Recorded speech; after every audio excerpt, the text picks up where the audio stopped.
seen the John Deere sickle bar, you've seen the John Deere crimper, you've seen the hay rake, and now it's time to reveal the key to this entire master plan.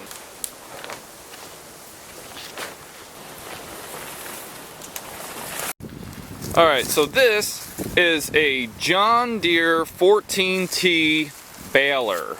I've already been doing some work to it. I've been greasing everything, breaking some of the rust free. I was actually able to get the flywheel to turn. This tire needs some air. This one doesn't hold air, and they put the stem valve on the inside where you can't even get to it. I think the needles are bent. 5, 6 to 7, 75, 15.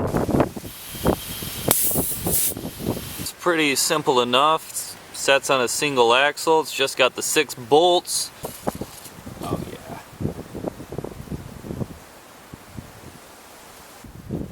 Hammer.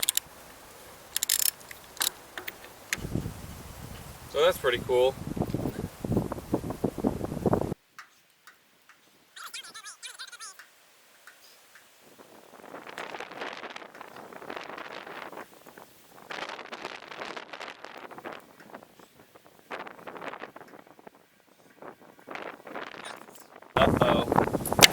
Oh, very yucky. No grease zerk. The tractor is over here, now connected to the baler. And that is because when I turned the camera off, the whole baler decided to roll forward and sink into the ground up there, and then this fell into the dirt, which was phenomenal. So now I gotta jack it up.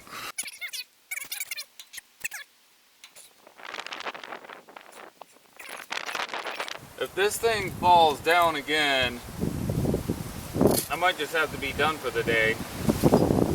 These nuts with some WD-40, and they are nuts. These ones bolt on differently. This one actually has lugs, unlike the other one where the tire bolted on. Now, the tire definitely, all of these tires have dry rot, but this one seems to be the best. It's a little bald, but that's fine. I just need it to roll around.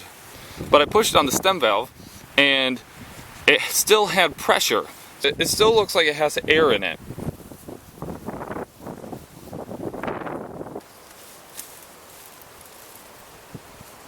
Pull with this thing. Okay. Holy cow. Come on. Please line up. Oh, it's off by just a little bit. Must just be a really good tire.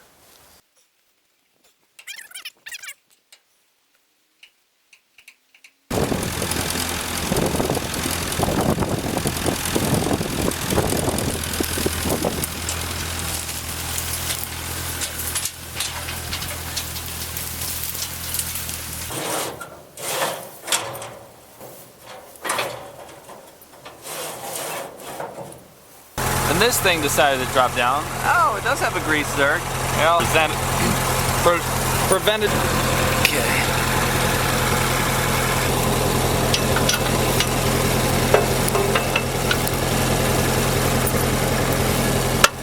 There we go.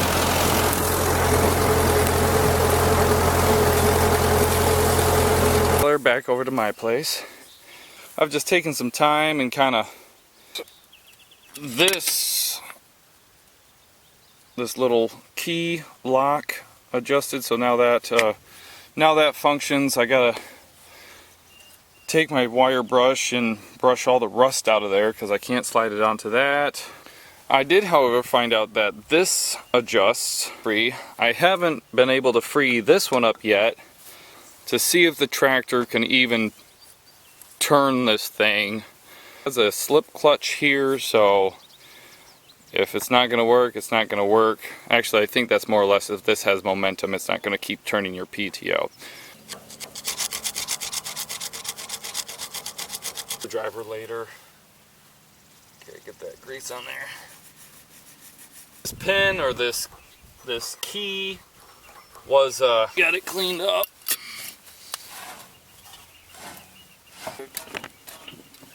All right.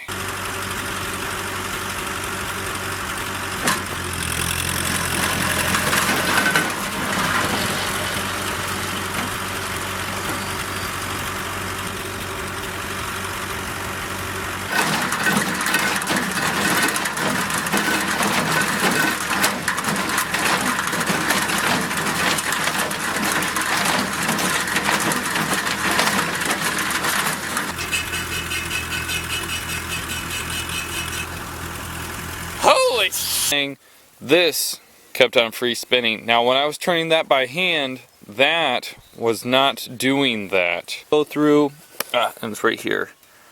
You can see that. Now I did notice that someone had put a cotter pin in there before.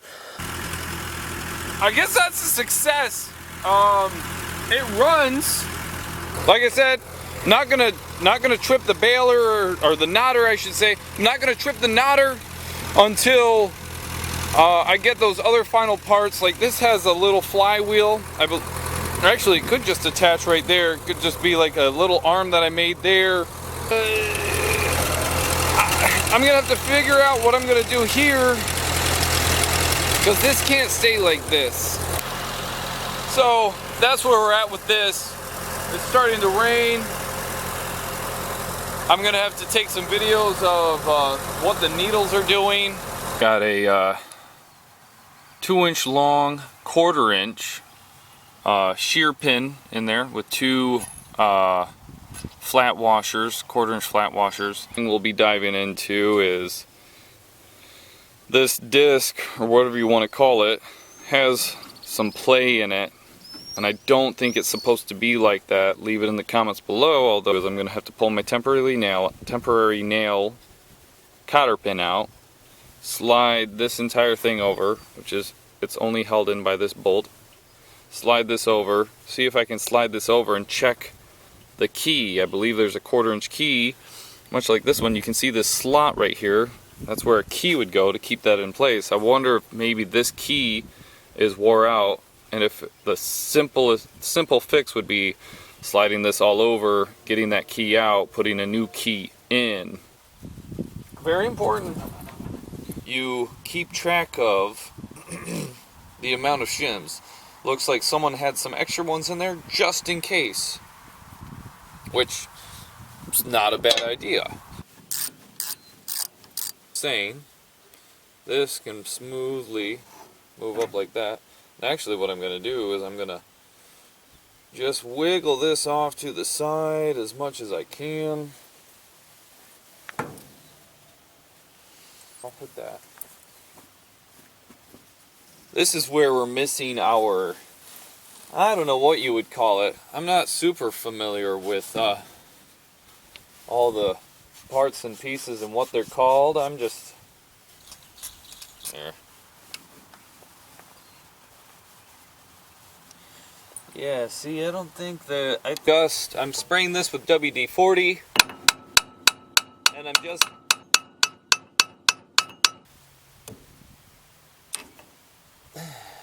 worn.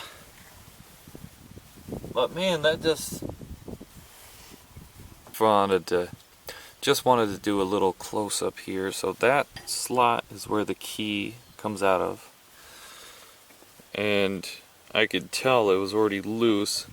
There's an interesting indentation, like a set screw point, but I checked all over this disc and there's no set screw. That would be too easy to simply have to tighten up something against that. So the reason that this needs to be tight, if I didn't already put it in the video, is that this just barely catches right here. If this was tight and in the correct position, then this would fall past, and this is what essentially resets it to engage for another bale. New key in place, and it was a tighter fit. What actually ended up doing, and I probably could have made it work with the old key. Hindsight, because most of my work is hindsight. So the key in this main shaft, it tapers out, it gets shallower. So what I ended up doing with the new key is I ended up just, as I was pushing this all back, I pushed the key forward, and so that it drew the key out and locked it tighter into this piece. So, and then tapped everything back into place. You have to keep in mind this roller arm down here. If I can get a better shot of that. That roller arm right there, it's spring loaded, so it raises up and it rolls on the outside of this disc. And so I just had to put a screwdriver in that, pry it down, and then continue to slide everything over. And now, with this being locked into place, see, no play. That is phenomenal. I also picked up the wrong washers, so I just cut some pieces of 1-inch pipe and got some temporary spacers on there. This plate was out of whack, and this chain kept falling off whenever I'd cycle it, so I was able to loosen up. There's a bolt here and a bolt there, and there's slotted holes in this plate. Manufacturer makes it, but I was able to adjust that and get this gear back to straight. Doesn't fall off anymore. That's what drives the feeder. The other one, the one that I have in there right now, is riveted with holes, right, for cotter pins in different depths. It sheared right away, so you may say, oh, a shear pin, it did its job. I'm gonna say it needs to be a little more resistive than that. It's been a couple days since whatever last clip you saw, but a little refresher for myself and for you guys, which essentially you don't need to see. I've put a, I'm gonna call it a brass bolt through there, 1/4-inch bolt. Seems to hold up to the higher, I'm gonna say the higher RPMs of the Ford tractor. Come over here. This nut over here was loosening up every single time I functioned it, and so I was actually able to put a new bolt and flat washer and lock washer in there, and so now it actually stays exactly where it's supposed to. Or the owner of this baler brought over the, I'm gonna call this a linkage arm, brought over the linkage arm and the knife for the other half of the knotter, which is gonna go in there, so you'll watch me do that. Something else that I am looking into is, so this is supposed to move. The pusher stopper, I think, for when it's knotting. And so if you look down here, there is what seems to be 2 springs that used to be 1 spring. I have to look into that. Alright, well, after a few taps with the hammer on this part right here, I was able to get it to budge. Then I was able to grease it. I was able to brake, and I actually tapped this part with the hammer as well. And I was actually able to break it free. So now I just functioned the pusher, whatever you want, a compactor, with the needles triggered. And so when this arm is out of the way, that allows this to come down further, which it does push up a little foot stop down there in that slot on the far left. In the theory that it was making a bale, and that spring broke, and that foot did not come up to stop the baler, or the pusher, the compactor. That foot right there, that stop, did not come up because the spring was broken, and it triggered to be knotting, so the needles were coming up, and this was still pushing. It probably is what bent the needles, and so I guess that spring is quite important. To replace that spring, it's crazy that a spring like that can wreak so much havoc. I've got a nail in that hole, and that's kind of where it lines up to be. I just tapped this until that hole lined up with whatever this was previously set up at. I didn't have a cotter pin small enough for that one. I don't have a cotter pin small enough for that one, but I'll get another nail. Up on. I already tripped the knotter.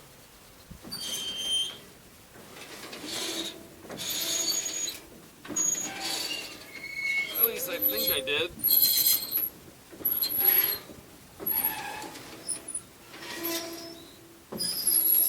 There it goes.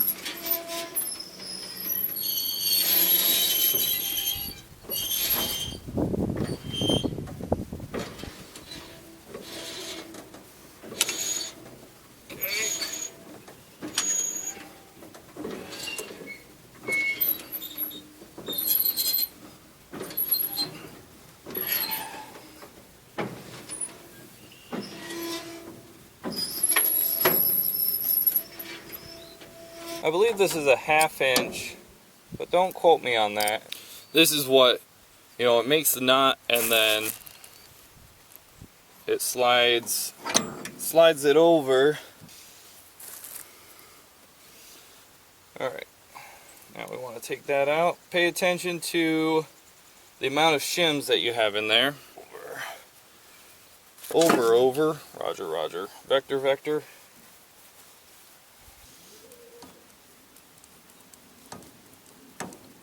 Alright. That way.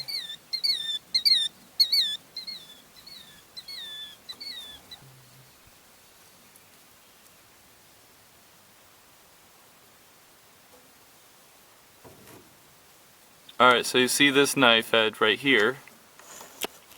That is square with it, so it misses this, I don't know, the twine holder. That's what holds the twine. You can see on this one, it is bent as all get out, so I'm going to see if I can gently bend that back.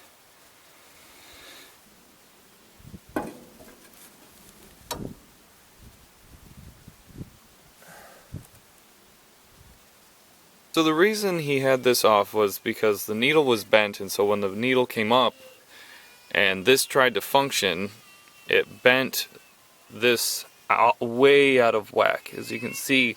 So that's where that one is, and that's where this one is. So it looks like he had this off, and he took some heat to it to try to bend it. What I'm going to do is I'm going to put it on there, and I'm going to try and heat this up so that I can twist it right here against itself, because I don't have any other way of, holding on to that. And then I can kind of watch it, and I can kind of compare it to this one and move it back and forth as I heat it up. So it's the next day, and long story short, I didn't record it. I just ended up taking my matte gas torch with, it took a while. It takes a while to bend steel, but I got it. I heated it up until it was soft enough to bend, and then I just worked it back and forth. I bent it the other way, then course corrected until I got it to work. It is by no means perfect. It is by no means brand new, but it is, we're going to say, within tolerance. It is really close to being how the original one was. Honest, when I saw that was bent, it kind of I lost all kind of hope, and that was the second time that I've lost hope on this baler. Was the first time was when I found out that the needles were bent.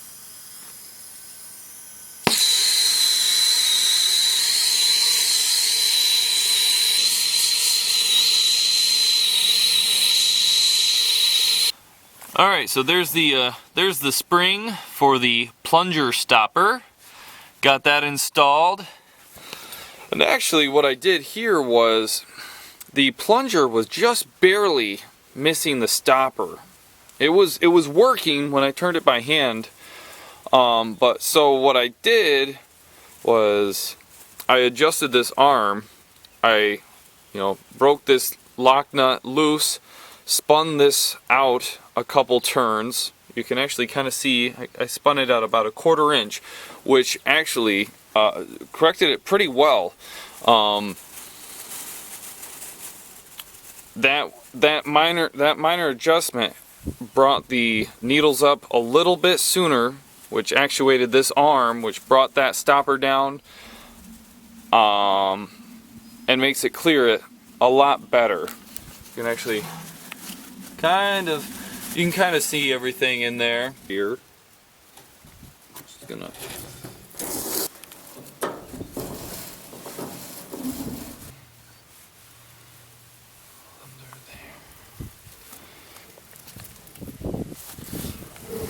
Now we're gonna feed it up through that bobbin and that bobbin. Ran through the bobbin and then up through the needle. Tie it off. Spin it by hand. Alright, needles are almost all the way up. Twine is still in them. It's mid-process of knotting, and I think what the issue was is I don't have these needles angled correctly. I believe at this point they should be at least trying to put the twine into this little slot here, and this as the tucker fingers are actuated. So what I'm going to do is I'm going to adjust the angle of the needles, and I'm going to draw them forward so they start to set into the we'll call them the disc holders, the twine holding discs. Alright, so I adjusted those, and I've gotten those where I like them. They're not touching, they're very close. It's very close to putting that into the disc of catchage, and same with this one. Alright, I just spun it a little bit. The needles came up even more. Tucker fingers are in place. Same with that one. The discs have grabbed the twine, as you can see. And those discs, I didn't know it, but they actually spin this way. I was expecting them to spin the other way for some reason. See right there, it's tying the knot. The duckbill is in the process of twisting around, and it's going to grab that twine, and if we sit here patiently, we can see it tie the knot, and we'll see. Hold on. Ready?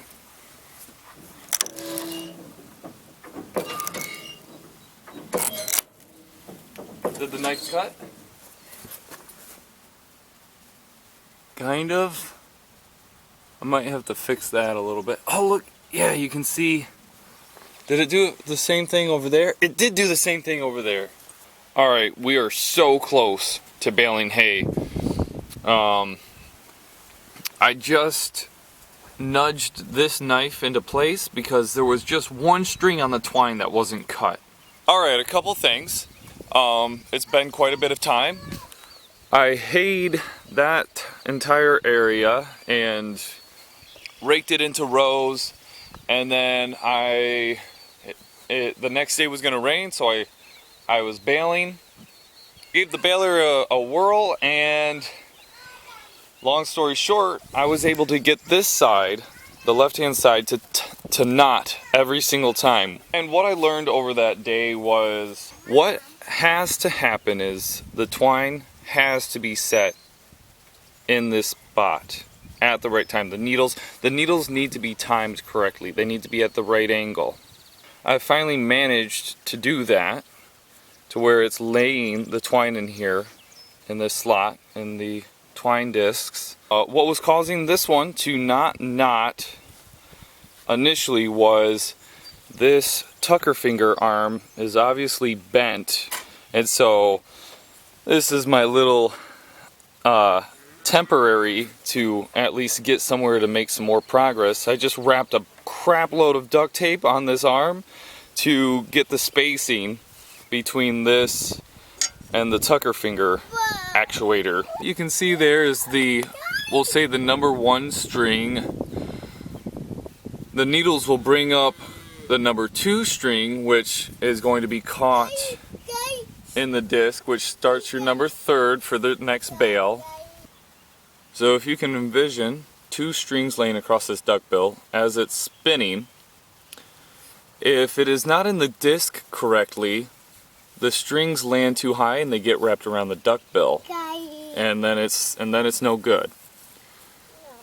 If the tucker fingers are not pushing the strings far enough, they won't wrap around the duckbill, or only one will wrap around the duckbill, and you'll get a missed knot. Only half of it will knot, and then the other string just pulls out of it. They both have to be knotted at the same time. Something else that I learned, the duckbills, and we'll use this one for instance. This one was already pretty smooth, and that's why I was able to get it to knot every single time. On the right hand knotter, the duckbill was very rough. It had a bunch of rust, bunch of gunk on it, and that was not allowing the wiper arm to wipe the knot off. And so the knot was getting stuck, and then it was just getting pulled apart and breaking. And then one more thing that I learned was the wiper arm, which is this the wiper arm also has the knife which cuts the twine. It has to make contact with the duck bill in order to push the knot off. If it's not making enough contact, the wiper arm will just bump right over the twine, not pull it off. You'll have a missed knot. Lot of stuff going on, and it has to be pretty darn precise. It doesn't have to be spot on, but I think I have everything where it should be now.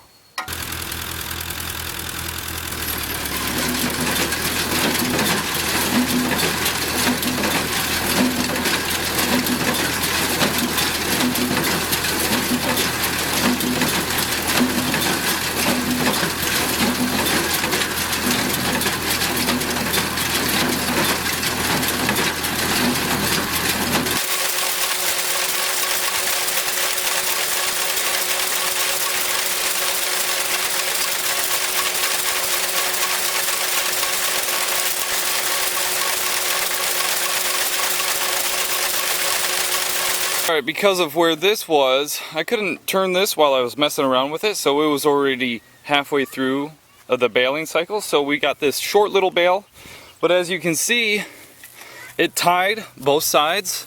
That is phenomenal. Nice tight knots. And actually, I actually got 2 knotting sessions out of it, we'll call them, and knotted. Man, that is phenomenal. That is so exciting. And then there was this little bit in between that. Well, that is just phenomenal. It is 100% back to function. Well, not 100%. It's probably 95% back to complete functionality. I'm sure we'll probably have a mistie here and there. I'm gonna have to pull this whole arm off and bend it. Take a torch to it and bend it back into its original position, because you can see it needs to be about a 1/2 inch or at least probably 3/4 of an inch bent this way. Understand how crazy phenomenal that is. That is like, holy cow. I've been working on this for the last month and a half in my afternoons in the rain and under crunch time, and like when I was doing those 40 bales over there, and I only got 14 of them to knot, and half of those were because I tied the other half. I was like, man, I could have had 40 bales.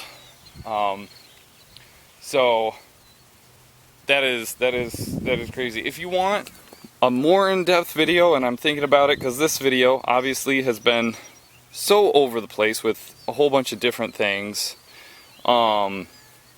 If you want a more in-depth knotter orientation, I mean, I'm gonna try and make one, I guess, because there's not a lot of content out there on a knotter. A lot of them are the same, and there is content out there, and I was able to find it, but what I couldn't find was, I wanted to physically see what the strings did. Can I see? So the needles bring up the string, which makes the bale, and on the bill hook, they both need to be caught, twisted around. This disc brings both of these strings down into the position of where it needs to be cut. If the needle doesn't set and it still gets caught in the disc, and it doesn't set that twine in the correct spot, either the twine breaks or the twine will get caught up here on top of the bill hook. You can see this edge, it's supposed to push, this is supposed to encourage it to stay down here, but if it comes up here, it just get all twisted and broke, and it'll cause a fail knot. Also, the tucker fingers need to be extending out the correct amount in order to push that new string all the way over. So to keep it against the bill hook. Well, that wraps it up for this video. There's our garden over there. It's doing phenomenal.